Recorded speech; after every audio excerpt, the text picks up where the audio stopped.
Bonjour à toutes et à tous, je suis Alexandre Mars et vous êtes sur RCJ. Je suis ravi de vous retrouver pour un nouvel épisode de Pause, le podcast où on prend le temps de s'arrêter, le temps d'écouter, le temps d'explorer, le temps de rire. Bonjour à toutes et à tous. Alors, j'ai le plaisir d'enregistrer ce podcast Pause en live, directement dans cet événement Vivatech. Merci d'être venus si nombreux, je vois qu'il y a encore des gens qui rentrent. Un épisode qui est sous le signe du sport. En plus, et au-delà d'être à la tête de différentes entreprises, la Fondation EPIC, le projet Infinite, la société d'investissement responsable Bliss, j'ai un autre rôle qui me tient très à cœur, qui est d'être ambassadeur et administrateur des Jeux olympiques et paralympiques de Paris 2024. Ce sont des Jeux à venir dont nous allons parler aujourd'hui, ces Jeux, les valeurs qu'ils portent, vous allez voir une vidéo derrière de ces Jeux, l'héritage qu'ils comptent laisser, les coulisses de cette belle aventure que j'ai rejoint dès ses débuts, en 2015, et leur impact sur notre société, notamment en termes de santé. Alors, quand on parle de santé, évidemment, il y a une personne toujours qui est la personne idoine sur ces sujets-là, la personne qui représente le mieux ces sujets, la figure emblématique. Il est exceptionnel, il s'appelle Michel Simès. C'est un administrateur également des Jeux olympiques et paralympiques de Paris. Et j'ai le plaisir donc de l'accueillir à mes côtés pour faire ce pause spécial Vivatech. Michel Simès. Bonjour. Salut Alexandre. Bonjour à tous. J'aime bien quand tu me présentes comme ça. Je sais, je te connais suffisamment, donc Ouais. Regardez-moi, il est mannequin aussi, quand il n'est pas animateur et journaliste, avec un magnifique t-shirt de Paris 2024. Michel, je te propose, je sais que c'est pas les choses que tu aimes faire, s'asseoir. Normalement, faudrait même que tout le monde soit debout, mais voilà. Est-ce que vous êtes prêt à être debout pendant une demi-heure? Non, parce que c'est pas une bonne idée. Yeah. Merci Michel de nous accorder 25 minutes de ton temps. On va parler des 30 minutes, je dis 25 minutes, mais c'est 30 minutes qui est aujourd'hui une cause nationale. 30 minutes de podcast que certains vont écouter en marchant, en courant. J'ai la chance d'avoir beaucoup de gens qui m'envoient des messages après en m'expliquant comment et à quel moment ils écoutent Pause. Et je peux vous assurer que très souvent, ils courent, ils marchent, ils sont actifs. Ça, c'est un sujet essentiel pour toi. Est-ce que tu peux nous parler de ces 30 minutes d'exercice par jour? C'est une France en forme, c'est le titre d'ambassadeur des Jeux olympiques et paralympiques que tu es. Parle-nous un peu de ce grand sujet qui est 30 minutes d'activité physique. Alors, les 30 minutes, c'est effectivement un chiffre qu'il faut bien avoir en tête parce que on sait, médicalement parlant, physiquement parlant, que c'est à partir de 30 minutes que l'organisme se dépense vraiment. Et on sait aussi que ça doit être quotidien parce que l'effet de ces 30 minutes quotidiennes va se faire ressentir pendant une journée et demie. Alors, vous allez me dire 30 minutes, comme je vois qu'il y a beaucoup de jeunes dans la salle, 30 minutes, c'est une plaisanterie, c'est pas grand-chose. Mais Tony Estanguet et Marie Barsac, qui sont... donc Tony Estanguet, vous connaissez, le président du COJO, et Marie Barsac, qui s'occupe de l'héritage, m'ont demandé d'être ambassadeur santé pour une raison très simple, c'est que nous sommes dans un pays qui est sédentaire et qui est inactif. Sédentaire, la sédentarité, c'est le nombre d'heures que vous passez assis tous les jours. Vous pourrez rajouter une demi-heure aujourd'hui. À partir de 7 heures assis par jour, c'est mauvais pour la santé, quel que soit notre âge. Ça, c'est la sédentarité. Et l'inactivité physique, c'est quand on ne fait pas ces 30 minutes d'activité physique quotidienne, recommandée par l'Organisation mondiale de la santé. On s'adresse là, bien évidemment, aux personnes qui ne bougent pas. Est-ce que tu peux, parce que souvent quand on parle de cette activité physique, on dit bien l'activité physique qui n'est pas une activité sportive. Non. Là aussi tu peux... L'activité physique, c'est simple, c'est tout ce qui fait que vous allez mettre votre organisme au-dessus de ce que votre organisme dépense au repos. Vous savez qu'on a ce qu'on appelle un métabolisme de base, c'est-à-dire que pour que vos cellules vivent toute la journée, que votre cerveau réfléchisse, il y a une dépense calorique. On a besoin de prendre des calories pour les dépenser pour que tout ça fonctionne bien.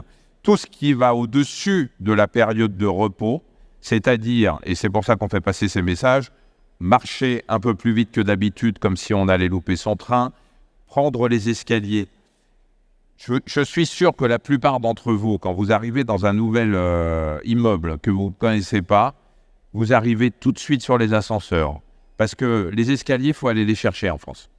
Hein, pas qu'en France d'ailleurs. Les architectes, là, changent un petit peu, mais aujourd'hui, l'ascenseur, vous l'avez tout de suite devant vous. L'escalier, il faut vraiment avoir envie. Et pourtant, prenez les escaliers aussi bien pour monter que pour descendre. Quand vous êtes dans les transports en commun, ne prenez pas les escaliers mécaniques qui sont blindés et qui vont vous refiler des virus. Prenez l'escalier musculaire où il n'y a personne. Toi, ces 30 minutes d'activité physique, tu as une routine, tu as quelque chose que tu t'obliges à faire? Non, moi, je n'ai pas de routine parce que quand tu fais en matière de... Moi, je suis sportif, donc l'activité physique quotidienne me concerne presque pas, puisque moi, je fais du sport pratiquement, je sais pas, 4 ou 5 fois par semaine. Dès que je peux, je marche. Et ce que je fais, quand je suis face à un escalier, je prends l'escalier. Je ne prends pas l'escalier mécanique ou l'ascenseur. Mais moi, je suis sportif comme toi, d'ailleurs. Je pense que tu fais pareil. Tu fais du sport. Je fais du sport. Bon, qu'est-ce que tu fais? Tu fais pas de l'haltérophilie, manifestement. Mais je pourrais essayer d'en faire. Mais non, moi, je fais des sports de combat. Et le Krav Maga, tu vois qu'est-ce que c'est? Et je cours. Moi, j'ai besoin de courir. Moi, j'ai besoin de... Voilà. Ma santé mentale, j'ai besoin de courir. Mais parce que nous, on est représentatif du français sportif, alors que malheureusement, la France est dramatiquement sédentaire. On va en reparler en ce qui concerne les enfants et les ados. Mais c'est là où les Jeux Olympiques peuvent nous apporter des choses pour faire changer les mentalités et se dire qu'il faut bouger. D'ailleurs, c'était un des points essentiels il y a 8 ans de ça, dans le départ de la candidature de Paris. Et à l'époque, on combattait contre Los Angeles. Et c'est vrai que c'est dès le départ un point essentiel, c'est-à-dire quel est l'héritage de ces Jeux pour la population française. Tu parlais tout à l'heure de ces routines. Des gens parfois se disent une demi-heure, c'est beaucoup. Est-ce que tu as quand même des conseils? Là, tu parlais de prendre les escaliers. Pour ceux qui prennent le métro, c'est de descendre.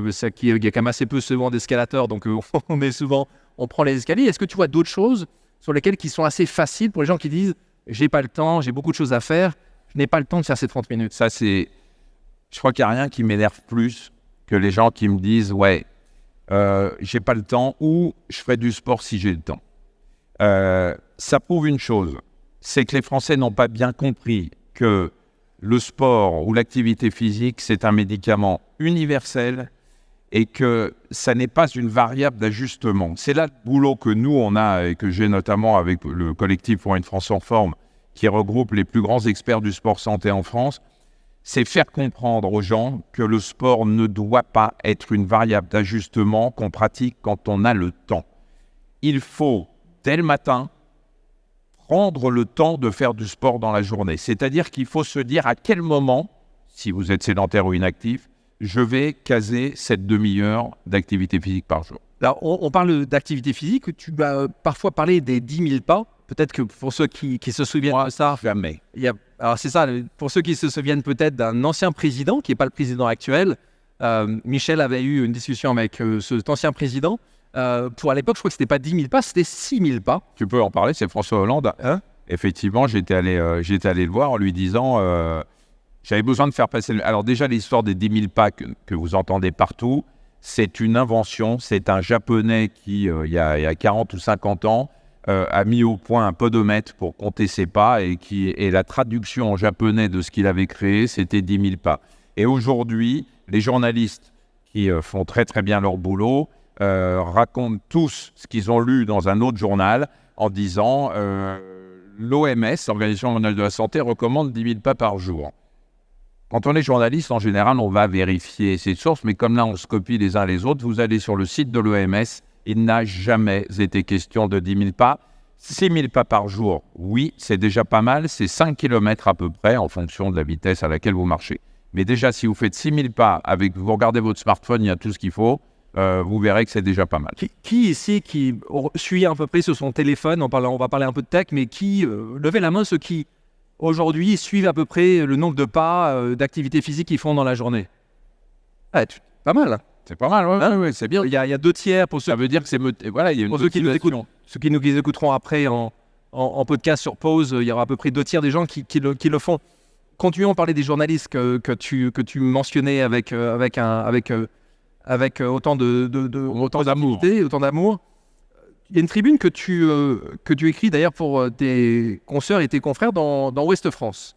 Et tu parles de ça, tu dis, la France qui se targue d'avoir l'une des meilleures expériences de vie au monde, c'est vrai, hein, je pense qu'aujourd'hui, pour une personne qui naît aujourd'hui en France, une jeune femme ou un jeune homme plus tard peut vivre jusqu'à 75, 80 ans, mais tu dis quelque chose qui fait froid dans le dos, tu dis, c'est l'une des plus mauvaises expériences de vie en bonne santé. En gros, globalement, on peut vivre longtemps, et malheureusement, vous savez certainement le cas, certains de vos aïeux qui ont des vraies grandes difficultés, passer les 70 ans. Donc ça, pour toi, c'est l'activité physique peut changer ça. Alors, ça peut changer. Évidemment, l'activité physique, le sport, c'est, je vous l'ai dit, je le répéterai, le médicament universel qui permet d'augmenter son espérance de vie et surtout son espérance de vie en bonne santé.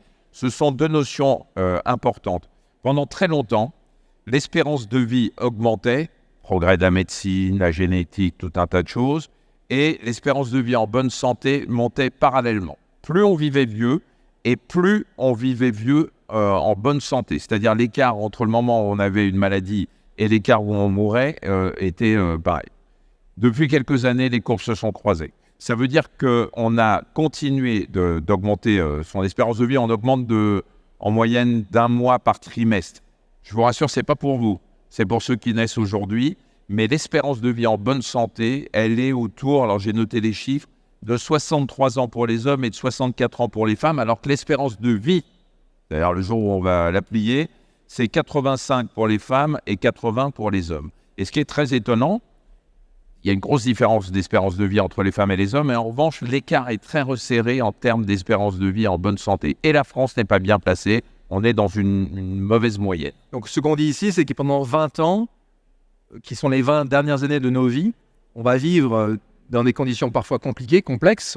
Ça retouche quand même des sujets d'actualité, un sujet en particulier d'actualité dont on a beaucoup entendu parler ces derniers temps, qui est le suicide assisté. Ces sujets où justement on va pouvoir ou pas accepter que certaines fins de vie soient adoucies à travers ça. Donc toi tu penses que le sport, comme d'habitude, c'est le médicament numéro 1. On ne doit pas oublier que globalement on peut s'améliorer. Quel est le pays qui est tout en haut entre l'espérance de vie et les qualités? Les pays qui ont une bonne espérance de vie et une bonne espérance de vie en bonne santé, surtout sont les pays nordiques et la Suède, par exemple, qui est très bien placée.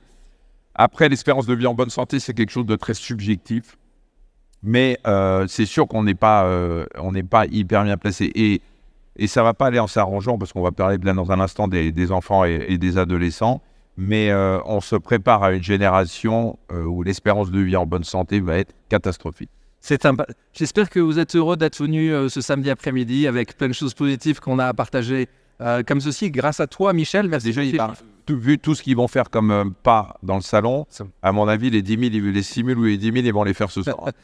L'OMS, dont tu en parlais tout à l'heure, a publié un classement et là, on va essayer de faire un petit peu, ça va pas être un pas, mais on va faire un peu d'activité. Je ne suis pas sûr que Michel pourrait considérer ça comme d'activité physique, mais vous allez tous sortir votre téléphone et vous savez qu'il y a cette utilisation Slido. Slido, on va pouvoir ensemble, si vous téléchargez ce tag sur votre téléphone, donc sortez votre téléphone, ça c'est quelques calories, c'est pas mal ça, Michel. Sortez son téléphone, c'est un exercice physique hyper intense. Et donc on va s'en servir. Une fois par jour. On va s'en servir 2 fois, en tout cas aujourd'hui. Tout d'abord, l'OMS a publié un classement, et on va vous faire participer, concernant le niveau de pratique d'activité physique et sportive chez les adolescents. Donc vous me dites, ça y est, si vous avez à peu près réussi à rentrer sur ce Slido, voilà. Il y a 146 pays qui ont été mis dans la position, donc d'après vous, où se situe la France donc, à votre avis, sur se place la France. Ce que je veux dire, c'est au niveau de pratique d'activité physique et sportive. Donc, très très bien, moyen ou terrible. Donc, voilà. Michel, toi qui as toutes les réponses. Alors, il y a 7% de très optimistes. Hein. Très très optimistes. Il y a 45% qui disent qu'on est dans la moyenne. Ceux qui ont raison, c'est la 119e position. Vous vous rendez compte, sur 146 pays dans le monde, la France, en matière d'activité physique des enfants et des adolescents, est 119e. Et nous ne sommes pas un pays en voie de développement. Nous sommes derrière le Bangladesh, Alors vous me direz, le Bangladesh, ils n'ont pas beaucoup d'écran, les gamins, et puis ils vont à l'école à pied, sûrement. Mais la situation est absolument catastrophique. Nous, avec les experts de Pour une France en forme, on a un slogan « Jeunesse sédentaire, vieillesse grabataire ». Avec ces 4 mots, vous avez résumé la situation des enfants et des adolescents en France. Les enfants et les ados aujourd'hui font des maladies de vieux. Quand j'étais étudiant en médecine, et ça n'est pas au XVIIIe siècle, ne souriez pas, on m'apprenait le diabète de type 2. Le diabète de type 2, c'est le diabète qui n'est pas le diabète génétique qu'on a à la naissance. C'est un diabète, à l'époque, quand je faisais mes études, c'est ce qu'on appelait le diabète gras, le diabète de l'homme de 60 ans, vous voyez, un peu bedonnant. Le type qui avait le syndrome du boulanger. Vous connaissez le syndrome du boulanger? Non? C'est quand la brioche tombe sur la baguette. Et, oui, je vais faire un stand-up. C'est charmant. Eh ben, aujourd'hui, ce diabète de type 2 qui n'existait pas chez les enfants à l'époque, on le trouve chez les enfants en surpoids ou qui sont obèses.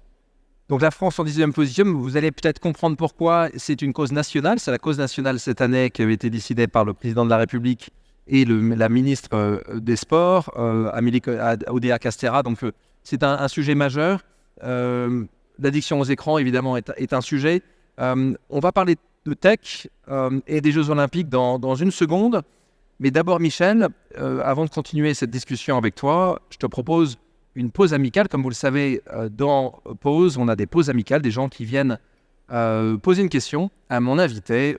Maintenant, je vous laisse découvrir cette grande star qui va certainement nous ramener une belle médaille d'or dans quelques semaines. Salut Alexandre, salut Michel. Écoutez, moi comme question, j'aurais voulu savoir quel a été votre meilleur moment olympique, le plus grand exploit dont vous avez été témoin en tant que spectateur ou téléspectateur. Voilà, bonne soirée à tous, salut. Kevin Mayer, exceptionnel décathlonien, une personne en plus, un humain extrêmement, moi je trouve assez parfait. Je comprends pourquoi les gens considèrent que c'est le gendre idéal, parce que c'est vrai qu'il a quand même à peu près toutes les qualités. Et puis il connaît son corps par cœur. Moi j'ai écrit un bouquin avec lui, c'est hallucinant. Il nous pose cette question, à toi et à moi, quels sont nos moments les plus iconiques dans notre histoire avec les Jeux Olympiques? Moi, je pense que ça, c'est mon côté toubib qui prend le dessus dans les Jeux, mais c'est pas un moment en particulier. C'est à chaque fois que j'ai vu un sprinter sortir des starting blocks et se claquer les ischios dès les 2 premiers pas. C'est vraiment des souvenirs qui m'ont marqué parce que je sais ce que c'est qu'un claquage.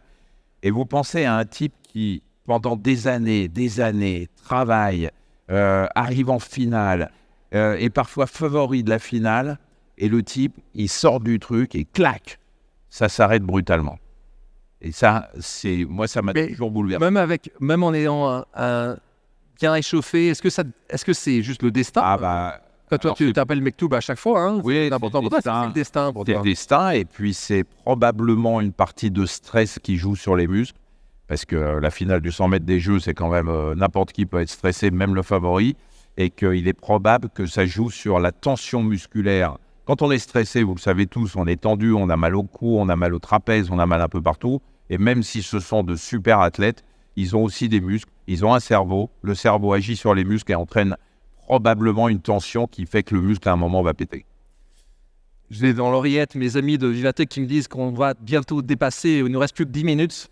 Et on est juste au début de notre conversation, donc je préviens nos amis de Vivatech que ça va durer 2 heures. Ouais.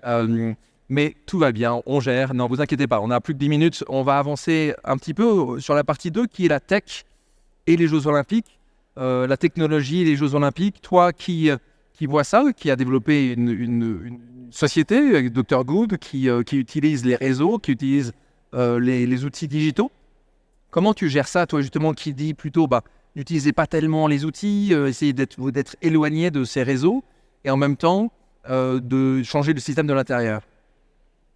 On dit évidemment qu'il ne faut pas passer sa journée à écouter les réseaux. C'est vrai que sur Dr Good, moi je donne des conseils très régulièrement qui sont des conseils très pratiques, concrets, où je vous saoule un peu probablement avec l'activité physique et le sport, mais c'est pour faire comprendre que c'est tellement important.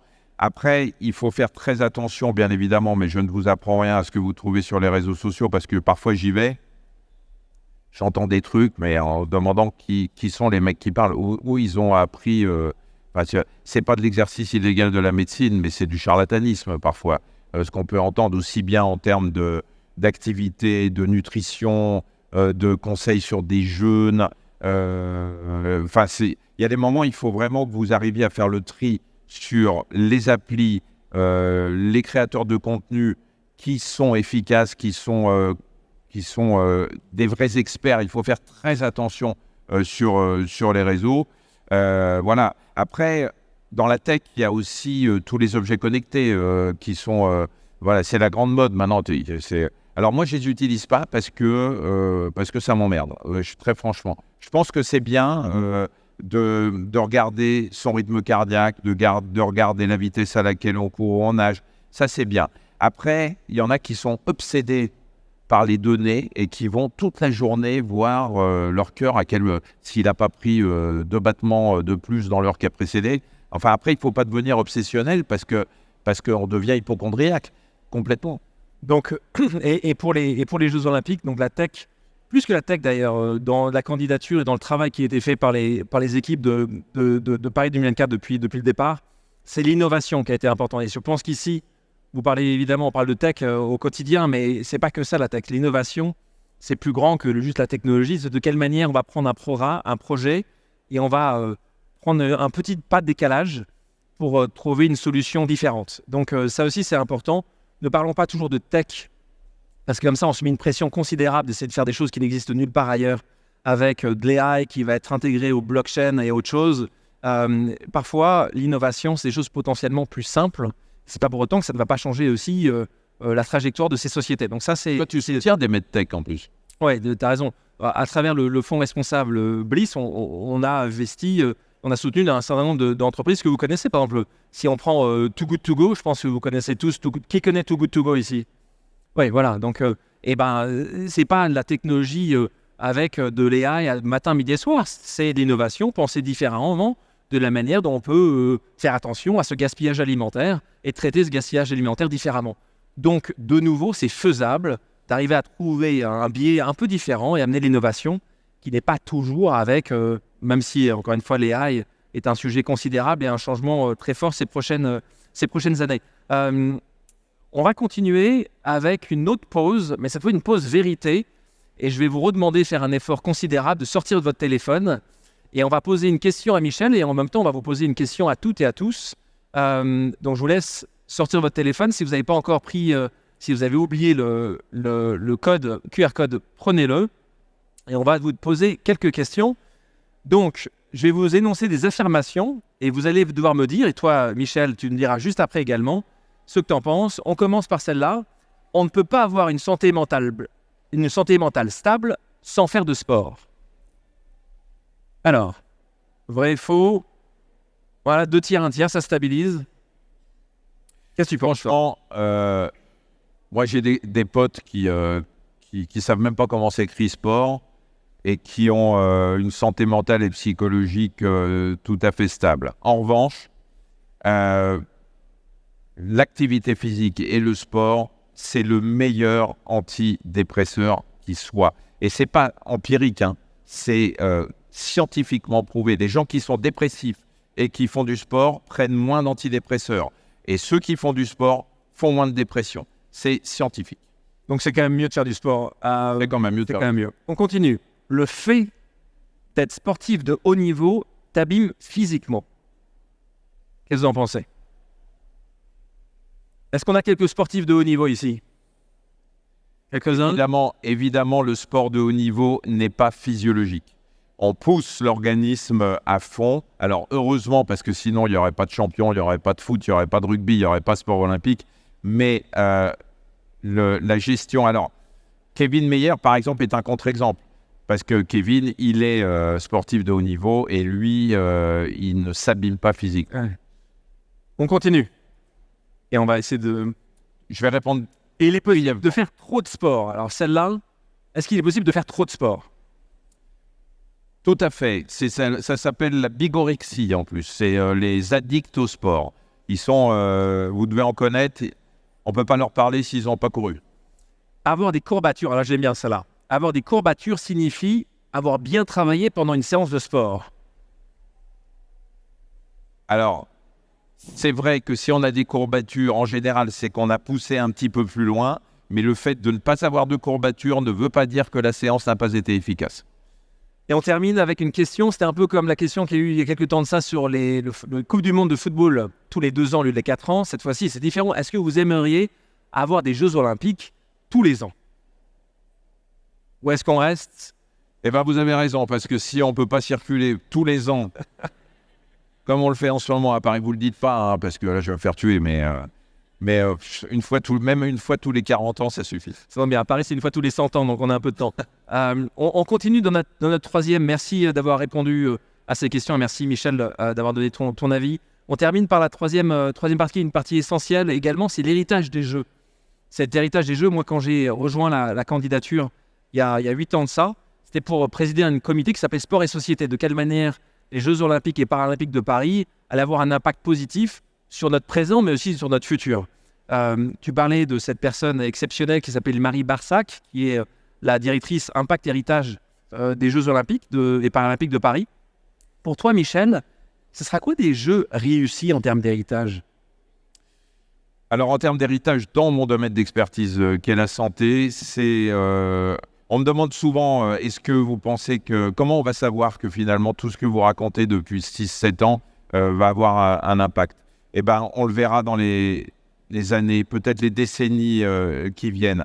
Je prends l'exemple, souvent chez ORL, quand j'ai un patient qui vient me voir et qu'il a un larynx qui est en mauvais état parce qu'il est fumeur, j'essaye de le convaincre d'arrêter en lui disant « Attention, c'est le premier stade avant éventuellement un cancer. » Il ne va pas me donner son paquet de cigarettes pendant la consultation, mais le truc sera rentré dans le cerveau et à l'occasion d'un anniversaire, d'un réveillon, peut-être même de la mort d'un de ses potes à cause du tabac, il jettera son paquet de cigarettes. Aujourd'hui, notre but, c'est de faire rentrer ça dans le cerveau des Français. C'est le médicament universel. Si on arrive à faire ça, on aura gagné l'héritage.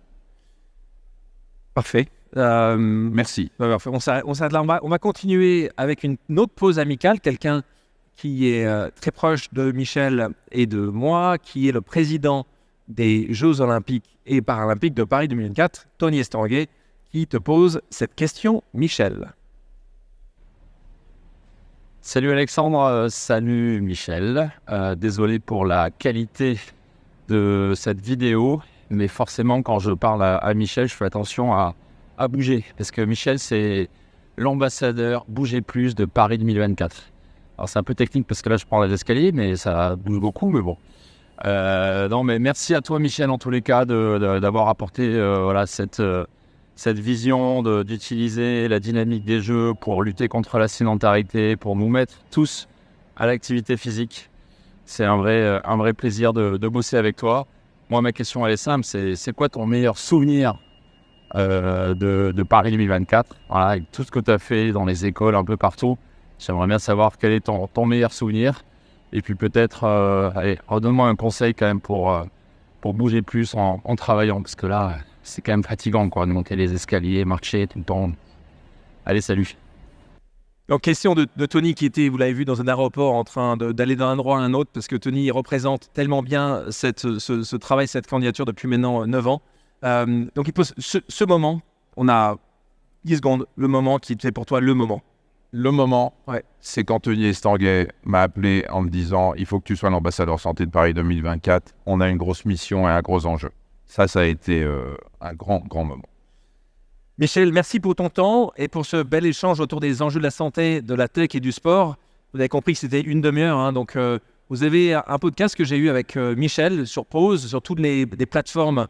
N'hésitez pas à l'écouter si vous aimez ce personnage, cette personne qui est assez unique et qui dit ce qu'il pense à chaque fois. Et moi, j'ai toujours un plaisir immense d'être avec toi, Michel. Merci de porter cette parole. Merci à toutes et à tous d'avoir suivi cette édition spéciale en direct de Vivatech. Merci à toutes. Un mot. Et à tous. Si vous voulez faire le marathon virtuellement, le marathon pour tous, vous allez sur Marathon pour tous connecté pour Paris 2024. Vous pourrez courir 30 minutes chez vous tout en ayant le même parcours. Marathon pour tous connecté, Paris 2024, vous allez voir, vous allez vous éclater. Merci beaucoup et tous debout maintenant. Allez, merci. Merci à vous. Merci à tous d'avoir pris le temps de faire une pause avec nous sur RCJ. J'espère que l'émission vous a plu, inspiré ou fait réfléchir. Si c'est le cas, je compte sur vous pour soutenir Pause sur radio-rcj.info ainsi que sur toutes les plateformes d'écoute. À bientôt sur RCJ pour un nouvel épisode de Pause.